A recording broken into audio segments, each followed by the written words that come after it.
Anong ibig mo sabihin? Hindi ko pwede makita yung anak ko? Hindi pwede mangyari yun. Hindi mo pwede pagbawalan makita ang anak ko. Mr. Valiente, wala akong karapatan na pagbawalan ka sa mga bagay na ganyan. I am merely suggesting that in the meantime, ay bawasan na muna ang pakikipagkita kay Charlie habang nagpapagaling pa siya. Because although hindi pa masyadong artikulante ang bata, subconsciously sinisisi ni Charlie ang kanyang sarili sa inyong paghihiwalay ni Miss Montemayor. Para sa kanya, siya ang dahilan. Pero Doc, wala naman akong nagsasabi sa amin kahit sino sa amin ng mga bagay na tungkol sa ganyan. Wala ngang nagsasabi, pero ito ang nagiging implication sa kanya ng sitwasyon. He's starting to feel unworthy. At kung tutuusin, nagsimula ang problema nito nung nagkita silang mag-ama. Pero naghahanap siya. Hinahanap din niya ako eh. Kaya nga kung minsan tumataas ang expectations ng bata na hindi naman natutupad dahil may ibang pamilya ka na. At mula nang sinilang siya, may kinilala siyang father figure sa katauhan ni Mr. Palma. Ngayon na nakilala ka niya, the child is starting to get confused. Dalawa na ang kinikilala niyang ama. Ikaw, na bagong kita niya, at nakikita pa niyang nangangaway sa mother niya.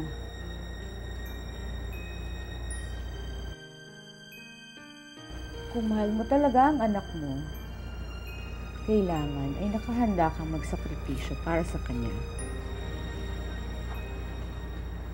Nestor, bakit naman niya kailangan sumama sa akin? Kayong sumagot yan. Kayo magkayakap eh. Ilang beses ko bang sasabihin sa'yo? Naawa ko sa kanya, kaya ako siya niyakap. Huwag mong bigyan ng masamang kulay yon. At saka ikaw nga yung nahuli kong nangangaliwa eh. Ba't ba ako pinagbibintangan mo? Kaya nga mag-uusap tayo eh.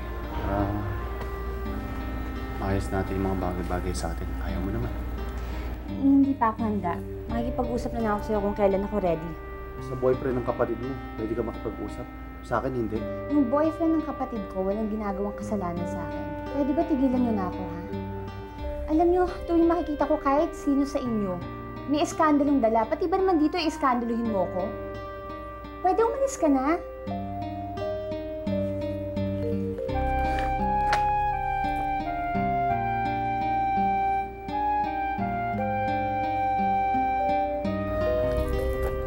Rafael, pasensya ka na. Lucinda, ako yatang dapat humingi ng pasensya sa inyo eh. Hindi mo naman ako dapat kaawaan eh. Dahil tanggap ko na talaga yung sitwasyon ko kay Rosa Camina at saka sa anak niya. Bakit ba kayo eh wala pang anak? Hindi ko alam eh. Hindi na natin pag-usapan yan.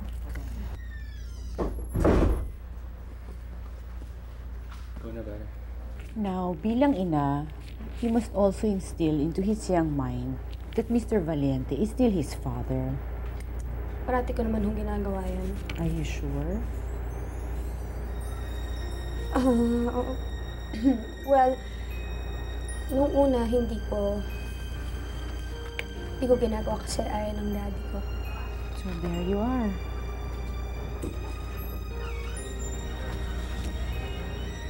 Pasensya na ako kayo sa inasal ko kanina. I understand, Mr. Palma. Please have a seat. As I was saying to Miss Montemayor, importante kay Charlie ngayon is to have a solid concept of family.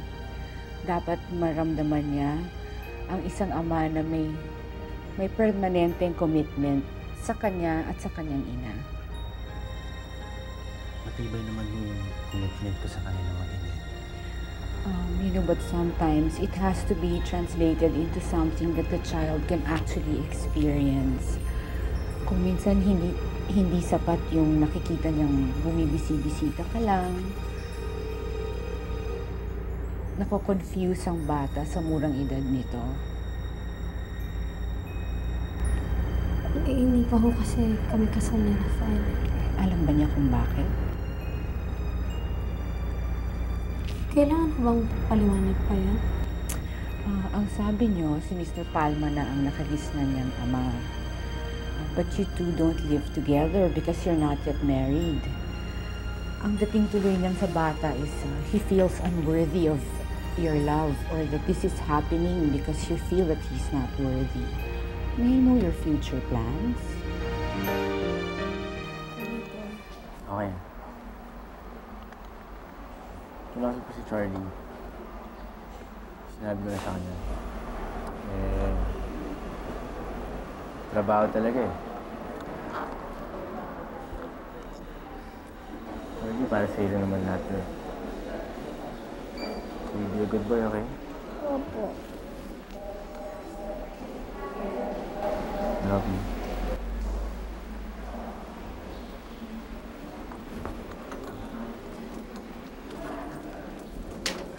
Pare.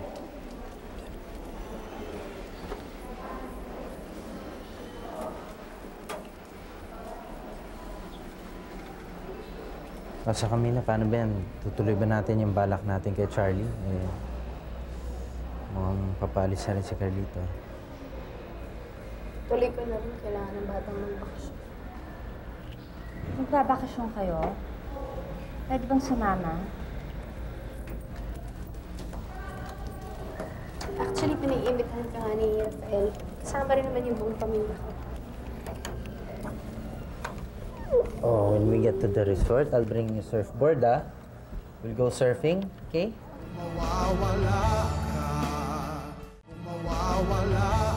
Kailan mo binabalak ang bakasyon niyo? As soon as possible, sana, Dad. Sayang. Kung kailan pa naman mas kinakailangan kita. Dahil madalas na ang provincial meetings ko sa mga kapartido ko. Pero, wala tayong magagawa. Para sa apo ko rin yun. Thank you, Dad. Eh, paano naman kami? Gusto ko rin makita yung pamangkin ko dito. I suppose you could visit him na lang. Saan? Sa bahay nila? Gusto mo kinalbo ko doon, ha? At least, hindi na ako yung nagsuggest ng isang bagay that I knew all along. Please, shut up na lang. Tito Doris, pakisabi sa Medi pag-impake ako. Siguro good for a week or so. Doon muna ako sa Junicio kasama si Lola. Carlito, teka lang. Sasama kami ni Lester. Phoebe, kailangan ko rin yung space ko. Kailan mo balak umalis, Carlito? Buwas na buwas din, first flight. Okay. Hindi ka ba mapakali dahil hindi mo na makikita ang anak o ang ina? Carlito! Hindi ka na pa nasasarapan sa luto ni Real sa bahay? Parang mas gusto ni Lucine na kumain dito eh. Kaya dito na lang ako. Kasi baka ako ano na lang niluluto sa restaurant ni Rosa Camila. Talaga? Kagaya ng ano? Nagkausap nga pala kami ni Rian. Sabi niya sa akin, lahat daw ng impormasyon na malalaman ko, sabihin ko sa'yo. Hindi naman ako sa'yo. Ang bilis mo na paamo si Rian. Oh, please, Nestor. Don't change the subject too quickly, okay? Ano ba ang alam mong bago? Kung sasabihin ko ba sa'yo, matutulungan ba kay Lucinda? Well, depende sa sasabihin mo at depende kung gaano kalaki ang hihingin mong tulong. Sabi ni Rian, naghahanap ka raw ng iskandalo sa parte ng pamilya ni Tayo. Si Rosa Camila bukas, doon sa Junicio. Baka may makita kang konting butas na. Yun lang ang sasabihin mong impormasyon. I hope maliit lang ang pabor na hihingin mo. Well? Alam mo, mukha yatang umaalig-aligid yung boyfriend ni Rosa, yung Cindy. Kung nandito lang si Alberto, sa kanya akong papatulong. Dahil sa wala siya, ito ba magagawa ko?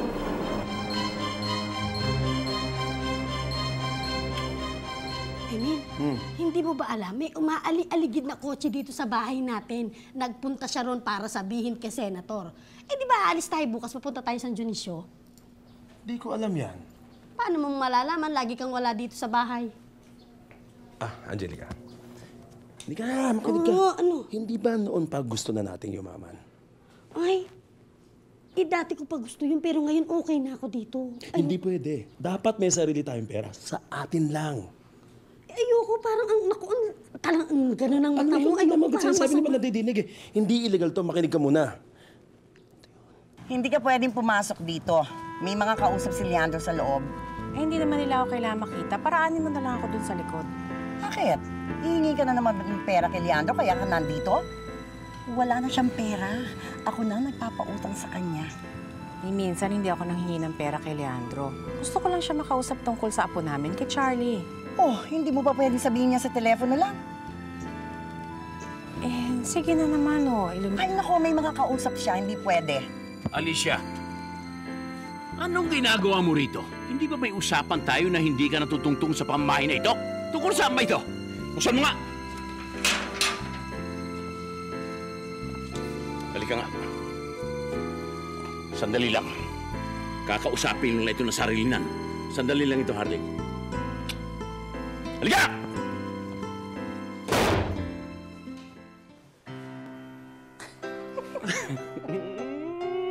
Sweetheart. Talaga? Kinaladkad mo pa ako? Pagpasensyahan mo na yung drama ko sa harap ng Iluminada. Pati ba ikaw nakikilaro na? Kailangan, Alicia. Oh, may problema ba sa pag-alis niyo bukas? Mayroong umaaliligid na kotse sa bahay. Hindi ko kilala. Pero pag pinalapitan ng security, umaalis ka agad. Ayan, pati-check ko agad. Parang ayoko nang sumama bukas. Alicia, ikaw ang kailangan sumama sa apo natin. Hindi ko nga pinapayagan pa si Rosa Camila na magbakasyon dahil kailangan ko siya rito. Para sa apo natin yun. Pati nga ako natuturete na sa kalagayan ni Charlie O sige, sabihin mo kay Rosa Camila na pinapayagan ko na siya. Pero pagbalik niya, kailangan mag-usap kami agad. Salamat, Leandro. Ano ba ang pag-uusapan niyo?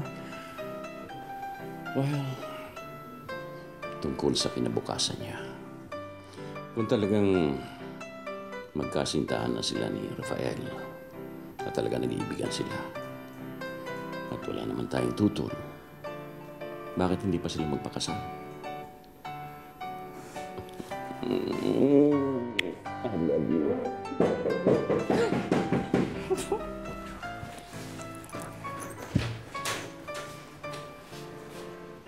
Lumayas ka! Kung ano babalik! Halika, darling. Lester, baby, why don't you ask Daddy to bring us along with him to San Dionisio? Para makita mo yun si Lola, di ba? Go ask him while he's here pa. Baby, palagi ko mas maganda kung hayaan mo na si Carlito na umalis. And why is that? Well, this will give you an ample time para ayusin yung mga tumatawag sa amin. Akala ko ba wala na? Narinig ko si Carlito. May kausap sa telepono. Handa siya magbayad ng 100,000 pesos. Magsalita lang yung taong yun. Hanggang ngayon, hindi ko pa rin alam kung anong tinatago mo, Phoebe. But for your sake, linisin mo to. Kung mawawala ka, kung mawawala ka. Binayad sa inyo ni Daddy, ibinabalik niyo lang sa kanya. Na may babalik naman sa atin pag naging presidente ng Pilipinas ang Daddy mo. Ay, naku, Mami, I won't be too sure about that. Nakita mo ba kung gaano kalaki ang galit niya kay Alicia dahil sa pagpunta rito? Halos kalad ka rin. Mami, hanggang ngayon, nauuto ka pa rin ni Daddy. Ano pa yan? Bakit ka ba ganyan? Oh, kauuwi mo pa lang. Alis ka na naman. Kailangan ko na mag-aanal ng kasal namin ni Dindo. What? Why will you do that? Di ba mahal mo si Dindo? Marami akong maling akala. And one of which is my marriage to him. Why? What do you mean, why? May iba na nga akong mahal. So, paano alis na ako? Walang tututol, ha? Ate, marami namang restaurant sa. Bakit dito ba? Gusto ko sana makausap si Rafael eh. Pero since wala siya, why don't you join me? Wala naman nagbabawal sa'yo umupo dyan. Kayo pa may-ari nito.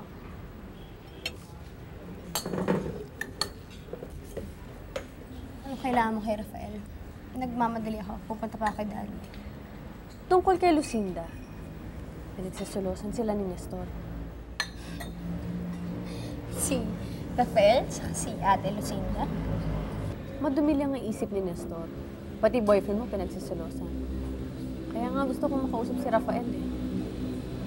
Aren't you glad pinayagan ka na ni Daddy? I'm so happy for you. Are you really? Yeah. Kasi finally, na-realize ni Daddy kung gaano ko ka-importante sa kanya. Hindi pa ba kayo nag-uusap? Para naman saan? Oh, I'm sorry, pero I think you should consult Elaine or Attorney Asturias. Total mo kung alam mo naman, bakit hindi mo pa sabihin? If you insist, well, Daddy's going to give you a leave of absence, Rosa Camila. Ako na ang confidential staff niya ngayon. Excuse me, Dad. Halika.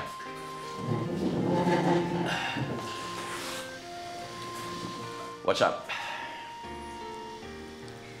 Is it true, Dad? Pinapatigil niya ng Dohok sa trabaho. Well, pwede ka naman bumalik anytime na gusto mo pagtapos ng problema mo kay Charlie. You're always welcome. Paano ako magtagal? Paano ako kung hindi na matapos ang problema ko sa anak ko? Well, Rosa Camila, like I said, pag gusto mong bumalik, pwede kang bumalik anytime. Pumunta rito ang mami mo at hiningi ka ng permiso para magbakasyon. Pinapayagan kita. Hiningi ko lang po bakasyon, pero parang napakalaking kapalit naman ho yun, pati sa trabaho ko, magbabakasyon ako. Walang kapalit, Rosa Camila. Importante itong bakasyon ninyo para sa anak mo. Like I said, pagtapos ng problema mo kay Charlie, makakabalik ka anytime. Goodbye, Dad. You take care. And have a nice time.